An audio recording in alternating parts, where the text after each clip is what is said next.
Hello, welcome Exiles to the energy shield switch to the Righteous Fire Trickster. Now, I'm going to go ahead and just start out with some gameplay. Moral of the story is we swapped to energy shield, we swapped to a Sadist Garb, we're using coruscating elixir to sustain your basically chaos immunity, chaos no bypass, the energy shield setup sort of thing. We're running this Al Hezbin. I haven't, oh shoot, I didn't click Maven. No! Okay, this is fine, it's fine. I'm just wasting a hunter map, it's fine. I'm just going to try not to think about it. Anyways, besides the point, I'm mentally dying on it in the inside. You'll see what happens. We click Righteous Fire. You'll see when we press coruscating elixir, Righteous Fire will end. Now, the way I have this set up is, whenever you get a kill, I have Righteous Fire and left click, it'll come back, it'll turn back on. And then also, I have one jewel with a small amount of percent recoup. So that way, if I'm fighting a boss, whenever the boss hits me successfully, we'll get recoup and we'll go above 1 life, and we will turn Righteous Fire back on. This basically automates the whole, hey, does Righteous Fire, do we have to worry about it? Do we have to think about it? No, we don't. We just simply let it turn itself back on via either killing monsters, because it's on left click, or from a boss hitting us, and that turns it on back as well. We are also still running Self-Curse, so that means our Val Righteous Fire lasts a very long time, and you can see we already have Val Righteous Fire. We can press it again, so this will end, right? We'll see this end, and then I can press it again. We can effectively have Val Righteous Fire up permanently in maps if we're running through some monsters. I also flipped some gems, so we have a lot of level 1 gems. It's going to hurt our single target a little bit, but hopefully not too much. I mean, it should be still fine. We got 30% more damage from low life. I think our damage will be just fine. And so the idea is we have really nice sustain on Val Righteous Fire. I probably need to get more AoE in the build right now. My tree's a little bit scuffed. I had to pick up 3 strength nodes since my gear has no strength on it. I'll probably try to craft a ring with strength on it in the future to make it so I can alleviate some of that passive pressure and start picking up more AoE on the tree. Things like getting cluster jewels with AoE instead of just the worst node of smoking remains versus burning bright. Stuff like that will help our AoE right now. Moral of the story is our AoE is pretty bad, but we'll improve it as we get some levels and improve our gear a little bit. And we're operating just fine.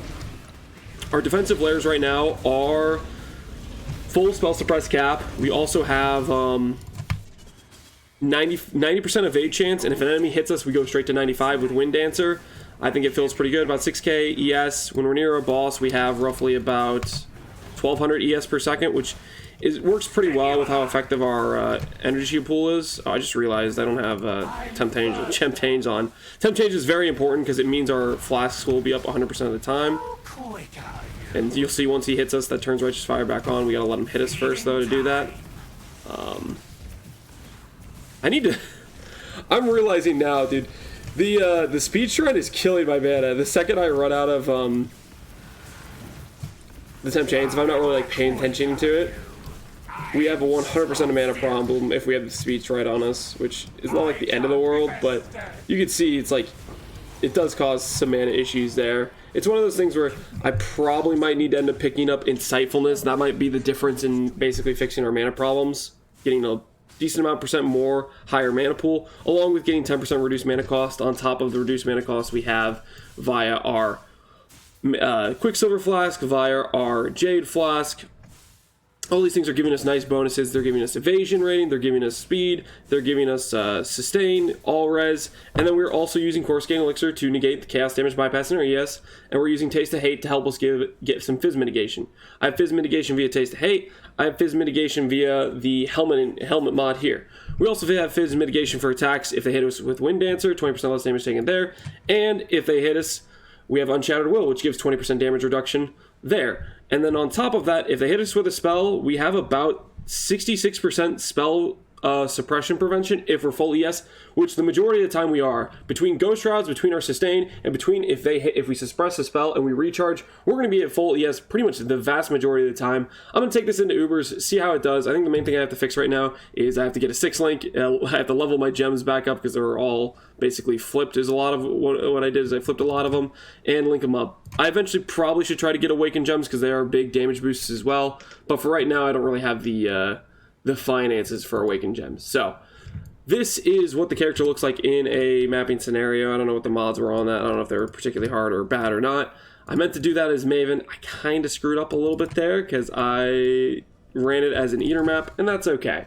You can see what the idea, what we're going for here. Why temp chains? Well, it's permanent flask uptime, which enables coruscating elixir for for not too much investment. The main investment we have is the gain flash charges every 3 seconds, and I have gain flash charge here. I don't actually think I need this set of clusters. I probably can unspec out of all these and put those into useful nodes, but I just decided, as my first spec when I did the set up the tree for this, that's what I would go for. I'm not sure if that's actually necessary.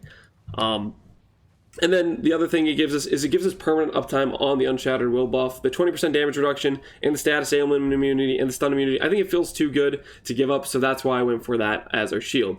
Ultimately, I'm going to take this to the end game, and I'll see how the build fares. I can compare it to last league when I did a more standard setup for the Energy Shield Trickster, using Coruscating Elixir, using the Traitor Keystone, not doing Self-Curse, and I can compare the two to see how they shape up. My personal thought right now is, I think the Self-Curse is going to be stronger, but it's going to be a higher feels bad element. There's going to be more management of the Self-Curse, stuff like that, and in which case, it might be too much of a feels bad element, and it might just make the regular variants of ES Trickster just a better setup. But I want to try this first, because Self-Curse is a lot of fun. Even though Righteous Fire isn't necessarily the best use case for it, obviously there's better skills for it, Winter War, Blade Vortex being some examples. It's still something I would try. It's some new tech, and I'm going to enjoy trying it out. So we're going to work our way towards doing some Ubers. Hopefully, later when I manage to 6-link this, we will give some attempts, because I think our defensive layers are actually looking pretty good now, and I like to see how we do against that content. So we'll see how that goes.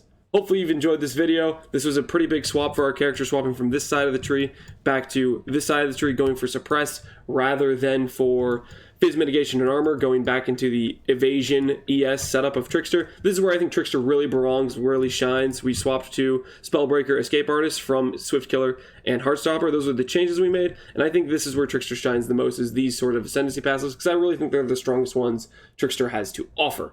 So I'm going to test them out. We'll see how it goes. As always, thanks for watching, Exiles. Take care.